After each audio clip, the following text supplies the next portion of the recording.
अर्थ क्या है कि हम दुखी नहीं होते। आप कितना भी प्रयत्न करो, हमारी मुस्कान नहीं छीन सकते, हमारा हर्ष नहीं छीन सकते। और इसका आनंद हम गए एक बार बालचीड़ी योगीराज साविंद के आश्रम में। डॉक्टर पुरानी हमारे बड़े मित्र थे, वो सर्वमान के योगीराज तो नहीं थे, लेकिन माता जी थी बहुत बढ़िया। हमने उनसे पूछा, तो देखा उन्होंने पेट में देखा, हमारी तरफ देखा, थोड़ा ध्यान हमारी तरफ गया। ये फ्रॉम बड़ी कही माता जी बात पूछते हैं कि what you where in the education life of Maharishi. और ये आप व्यक्तिगत प्रश्न क्यों पूछते हो? हमने गलती की है तो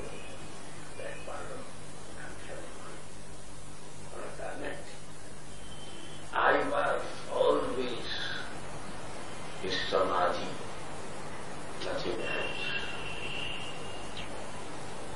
महर्षि की एक मजबूरी थी कि वो केवल मुझे सामने बैठाते थे तो फिर उनकी लंबी समाधि लग जाती थी। हमारी मजबूरी है कि हमारे सामने कोई आकर के बैठे, फ्रेंच लेडी और सुंदर थी माता जी, बड़ी प्रभावशाली। हमारे सामने कोई लड़की बैठे, कोई माता बैठे, बेटी बैठे, हमको आधी होती है, व्याधि होती है, उपाधि होती है, हमारी जीभ हमारी बुद्धि विकृत होती है। लेकिन महात्मा वे हैं कि जिनके सामने जब रूप होता है तो उनको समाधि लग जाती है, और जिनको इसी संसार के आकर्षण, विमोहन, उन्मादन, अपेक्षित, उपलब्ध और अपेक्षित पदार्थों से समाधि की स्थिति प्राप्त होती है, उन्हीं को साधु कहते हैं, उन्हीं को महात्मा। और जिनमें ये प्रकृति पैदा करते हैं, उद्वेग पैदा करते हैं, आवेश पैदा करते हैं, वे संसार के दया के पात्र वे लोग हैं जिनको सत्संग की जरूरत है, जिनको सद्गुरु की जरूरत है, जिनको भगवान के भजन की जरूरत है, जिनको शास्त्रों के स्वाध्याय की जरूरत है, जिनको सावधानी की जरूरत है। समाधि कहते हैं अंतःकरण में जाना, आप नाम आकाश में उड़ जाने का नाम समाधि नहीं है। शरीर है, नाक है, आंख है, दांत है, होठ है, हाथ है, पैर है, विचार है, संचार है, आचार है, उपचार है, परिवार है, सब कुछ है। लेकिन वे कहाँ हैं? उनका ये पिंड सामने है, लेकिन वे वहां हैं जहां उनके प्रिय परमात्मा, वे आत्मा में स्थित है, आत्मप्रज्ञा। और भागवत में सबसे पहले कहा गया कवयो व्यत्र मोहिता। ये अध्यात्म इतना सूक्ष्म तत्व है कि कवया तत्ववाद ही तत्वज्ञा देवी मुह्यंती तत्र। बड़े बड़े तत्वज्ञानियों को, आत्मज्ञानियों को, आत्मनिष्ठों को, महात्माओं को भी जिस परम सत्य के निर्णय में थोड़ा सा परिश्रम करना पड़ता है, साधना करनी पड़ती है, फिर भी ठीक जान गए ये निश्चित नहीं कहा जा सकता है। इसलिए श्रीमंतनी कहती है कि समाधि की उस परमावस्था को यदि प्राप्त करना है तो उसके लिए सबसे सहज, सुगम, सरल एक ही उपाय है, सर्वकथामृत। लेकिन कथा इससे सुने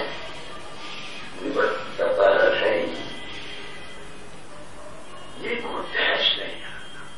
जरा भी आपने हमारी प्रशंसा कर दी, अरे महाराज जी आपका क्या कहना, आप तो बड़े अच्छे उनके को पाओ। निराशीनता कर दी तो मुरझा गए, बोले हम आपके कभी नहीं आएंगे, आपसे हमारा कोई संबंध नहीं, यू हैव इंसल्टेड। तो जो छोटी सी बात में अपमानित, छोटी सी बात में अवमानित, उपेक्षित, अब क्या प्राप्त करते हैं, जोश में आते हैं, बिल्कुल जोश में आकर के चले जाने क्या करेंगे, लेकिन थोड़ी सी निराशा, थोड़ी सी असफलता, थोड़ी सी अड़चन, थोड़ा सा आक्षेप प्राप्त होते ही मैदान छोड़ करके भाग जाते। लेकिन हर प्रतिकूलता भगवान शंकर अपने कंठ में सांप लपेटे रहते। सिंबॉलिक वे में आप अगर सोचो, माइथोलॉजिकली यदि यू थिंक, ये सब सर्प क्या है कि जिन प्रतिकूलताओं से आप डर करके आदि व्याधि उपाधि में भाग रहे हो, उन्हीं आदि व्याधि उपाधियों की विषैली सर्पणियां भगवान गौरीनाथ के कंठ में पड़ी हुई, इसका उनका श्रृंगार बनी हुई। ये आत्मवृत्ति, आत्मनिष्ठा कंठ में जो है। संत और सज्जन चाटुकारिता, चापलूसी नहीं करते। आपको खुश करने के लिए मीठी मीठी बातें करके, आपको फुसला करके, बहला करके अपना स्वार्थ पूरा नहीं करते। उनकी बाएं हट बैठ जाओ,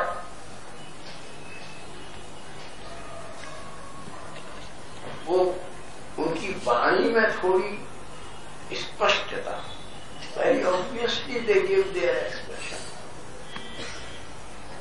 तो इसलिए भगवान के कंठ में जय है, लेकिन चोटी से लेकर नीचे तक कृपा का अमृत है। आशुतोष नाम ही शंभु, शंकर, मंगल, सम्मानी मंगल, मंगलमय। लेकिन मंगल करना है, अपना हित करना है, शांति पानी है, जीवन के आनंद रस का अमृत पीना है, तो पेट के लिए काढ़ा ही ज्यादा मुफीद होता है। संसार से बचने के लिए थोड़ा कड़वा बोल देना ही ज्यादा श्रेयस्कर होता है। इसलिए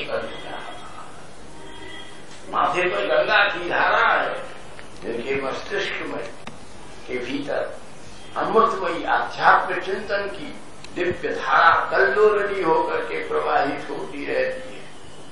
और जिनका तीसरे नेत्र की जो प्रज्ञा है, ज्ञान की ज्वाला है, उससे काम भस्म हो जाता है, क्रोध भस्म हो जाता है, लोग भस्म हो जाता है, आवेश आविष्ट नहीं होते। इसलिए निवृत्त तथा विषयी अभ्यास करना चाहिए और अध्यास होना चाहिए कि हम अपने को देश से बचाएं, जोश से बचाएं। जोश में जो काम किया गया है वो सफल होगा निश्चय नहीं है। होश में जो कुछ करोगे असफल भी होगा तो भी फिर आप एक ही बात कहोगे, कर्मण्ये वाधिकारस्ते मा फलेषु कदाचन। कर्म करना कर्तव्य, हमारा कर्तव्य है, उसका फल तो हमको मालूम ही नहीं है कि मिला के नहीं। क्यों? कायेन वाचा मनसेन्द्रियैर्वा बुद्ध्यात्मना वानुषित स्वभावात् करोति यत्तत् सकलं परस्मै नारायणायेति समर्पयेत्। जो भी कर्म काया से करते हो, मन से करते हो, वाणी से करते हो और जिस रूप में भी करते हो, उसके फल की इच्छा मत करो। उस फल को तुरंत हाथ की हाथ ठाकुर जी के चरणों में समर्पित कर दो। अगर समर्पित हो जाएगा तो उस कर्म के छिलके और बीज जो हैं वो तो बाहर पड़े रह जाएंगे, लेकिन उसका जो परम मंगल में परिणाम है वो अमृत के रूप में तुम्हारे भीतर प्रकट हो जाएगा और तुम्हारा जीवन कृतकृत्य हो जाएगा, धन्य हो जाएगा। तुम अपने चारों तरफ देखोगे जैसे माता अपनी बाहों में अपने बच्चे को बांध कर रखती है, पति अपनी कांता को, मुख्य आलिंगन यही है। तो ठाकुर की बाहों में बंधे हुए जीवन की चिंताओं से मुक्त, जीवन के ज्वार भाटे से मुक्त, प्रतिकूलता में मुस्कुरा रहे हो, दुखों में सहन कर रहे हो, टॉलरेट कर रहे हो। जो पेशेंस नहीं रखते पेशेंट हो जाते हैं। पेशेंस अपना कायम रहे, मुस्कान अपनी कायम रहे, आनंद हमारा हमारे भीतर अनुभवपूर्ण रहे और हम हर वक्त सबके हित की बात करें। और उसके लिए एक ही उपाय है, जब मौका मिले तो संत के मुख से हरि कथा सभा का पान करें। इसलिए श्रीमंतरी गोपी कह रही हैं, इस संसार में, इस रेगिस्तान में ये मरुस्थल है। वैसे आप देखो भागवत में लिखा हुआ है, कलयुग में पानी बिकेगा। आज 18 रुपए की एक बोतल आती है पानी का कैसा हाहाकार है। जब पानी के हाहाकार से इस शरीर को बचाना मुश्किल हो रहा है, तो बंधुओं, इसकी आंख में प्यार का पानी नहीं है, उसे गोविंद के दिव्यामृत को पीने की आत्मवृत्ति कैसे प्राप्त हो? कुछ नहीं चाहिए, हजारों टन पानी हम पी गए हैं। परीक्षित से पूछा सुखदेव जी महाराज ने, राजा तुम्हें 4 दिन हो गए बैठे हुए, तुमने कुछ खाया नहीं है, तुमने कुछ पिया नहीं है, तुम सोए नहीं हो, तुमने विश्राम नहीं किया है, मैं बैठा हूं, वो चिंता मत करो, थोड़ी देर भोजन कर लो, प्राप्त कर लो। तो महाराज, मैंने जीवन भर खाया है, लेकिन नैषापि दुष्टात् क्षुर्मां जट्टो जपपिपाधते पिबन्तं सर्वखां भोजच्युतं हरिकथां वदन्ति। मैंने जीवन भर पिया है, जीवन भर खाया है, क्या क्या देखा है, क्या क्या सुना है, क्या क्या छुआ है, सम्राट हूं, कोई कमी नहीं है। लेकिन मुझे आज पहली बार आपके मुख चंद्रमा में से निकली हुई इस कृष्ण कथा की धारा में आचमन करने के सुयोग से जो दुर्गुण स्वादन करने का सौभाग्य हुआ है, मैं धन्य हो गया हूँ। मुझे कोई थकावट नहीं है, मुझे नींद नहीं सता रही, मुझे भूख नहीं सता रही, मेरा किसी को आकर्षण नहीं है, मुझे कुछ नहीं दिख रहा, कुछ नहीं सुनाई पड़ रहा। मैं श्री कृष्ण की कथा को सुनने की से दर्श रहित हो गया हूँ। आज सुनाने में भी दर्श रहित होकर के अपात्र होने पर भी मेरे ऊपर कृपा करो। मैं इस कथामृत को पी करके ही इस भूख प्यास, इस कामना से, इस जगत के व्यवहार से, इन संबंधों के बंधनों से मुक्त होकर के शरणागति का सौभाग्य प्राप्त करो। इसलिए बंधुओं, ये निवृत्त तरसई सब प्रकार की बढ़िया बात है। हल्के होकर के अभी कोई कहे लो भाई आप कह रहे घास 12 घास की टोकरी रख करके आए, मजदूर एक बूंद उठा करके आए, उससे कहो एक लड्डू खाओ, तो यही प्रार्थना है। बात मैं इस बोरी को उतार के रखे 2 मिनट में सांस ले लूं, फिर आप जो कहोगे तो मैं खाऊं। इसी प्रकार से जो मन के ऊपर बोझा है,